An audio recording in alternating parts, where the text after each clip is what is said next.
यहाँ पर इंग्लिश को लेकर। तो देखो इंग्लिश में है ना, मतलब क्या ही बोलूँ मैं, सिंपल से एक बात समझ लो, क्या ही बोलूँ, कुछ खास बोलने के लायक बचा ही नहीं है। पहले थोड़ा इंग्लिश के अच्छे पेपर्स आते भी थे, आपका क्लोज टेस्ट भी थोड़ा ढंग का पूछा जाता था, आपका पैसेज हो गया, पारा जंबल्ड हो गए, सभी चीज़ें अच्छी पूछी जाती थी, वोकैबुलरी भी थोड़ा ढंग का पूछा जाता था। लेकिन अगर आज के पैटर्न पे आप बात करोगे ना, तो हलवा पैटर्न पूछा जा रहा है। ठीक है, आराम से इसमें 25 में 25 सवाल करके आओगे। मैंने आपको रीजनिंग में सवाल छोड़ने को कहा था, मैं आपको कहता हूँ इंग्लिश में एक भी सवाल छोड़ के मत आना। ठीक है, मैंने आपको कहा था जीके में तुक्के नहीं लगाने हैं, लेकिन आपको इंग्लिश के सारे सवाल करके आने हैं। ठीक है, नहीं आए तो जबरदस्ती तुक्का नहीं लगाएंगे, लेकिन हाँ ऑन एन एवरेज अटेम्प्ट जो रहता है ना, हर किसी का 22-23 प्लस रहता ही रहता है। लेकिन इसमें एक एस्पिरेंट गलती क्या करता है, मैं वो भी बताऊंगा आपको। जल्दी से वीडियो को 2000 प्लस जो है वो कर दीजिए और लाइक जरूर करिए वीडियो को। बहुत ही इंटरेस्टिंग वीडियो बनाई है और ऐसा सोच कर बनाया है कि जो मैं कहना चाहता हूं वो आपके दिल और दिमाग तक पहुंचे इस बात को। ठीक है, आप लोग समझ पाए कि ससुरा चल का रहा है खेल और हम जा कहां रहे थे। समझ में आ गया बात? यहाँ पे मामला कुछ और है, तैयारी कहीं और चल रही है, नंबर कुछ और आते, फिर बैठ के रोने के अलावा कुछ नहीं बचता है।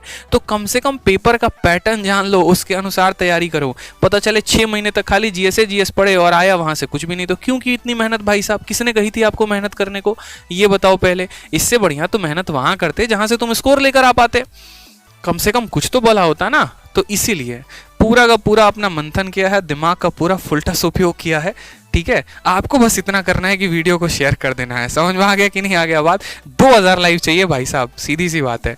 ठीक है, अब यहाँ पर आ जाओ। तो पैटर्न कैसा रखना है? एकदम इजी पैटर्न आ रहा है, 25 में 25 सवाल आ रहे हैं। हाँ, बस इसमें ये काम करना, ज्यादा मत सोचना। ठीक है, पता चले यहाँ पर देखो जीएस में तो सवाल ऐसा है ना कि हम दिल में आते हैं, दिमाग में नहीं। लेकिन इंग्लिश में आपको दिल में भी आएगा, दिमाग में भी आएगा। ज्यादा यहाँ पर बैठ के मंथन करने लगे ना, अरे यार ऑप्शन नंबर ए भी जाना पहचाना लग रहा है, ऑप्शन नंबर सी भी लग रहा है, दोनों के दोनों साइनों ही तो हैं। तो ज्यादा दिमाग लगाने वालों का फिर बैंड बजने वाला है वहां पे।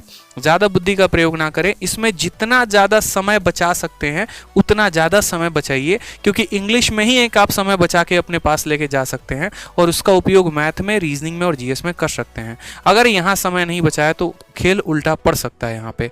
ठीक है, तो इंग्लिश का पैटर्न कैसा पूछा जा रहा है, वाह बेटे एकदम मौज गर्दी वाली बात हो जाती है।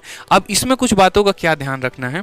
तो इसमें कुछ बातों का ध्यान आप यहाँ पर ये रखना है कि देखो सवाल में एग्जामिनर जैसे साइनो एंटो की बात करें तो क्या पूछ लिया, एक क्वेश्चन पूछ लिया, ठीक है, और उसके ऑप्शन में 2 सिनोनिम दे दिए। अब आपको सवाल को देखते पता है क्या, आप पढ़ते नहीं हो, जानते नहीं हो, बोलते अरे सिनोनिम है, टिक मार दिया इसे करके। अरे दूसरा पढ़ तो लो तुमको कि सिनोनिम पूछा है कि एंटोनिम पूछा है। साइनो पूछा है, एंटो बता रहे हो, एंटो पूछा है, साइनो बता रहे हो, और खुश इस बात पे हो कि पेपर तुम्हारा सही हो गया।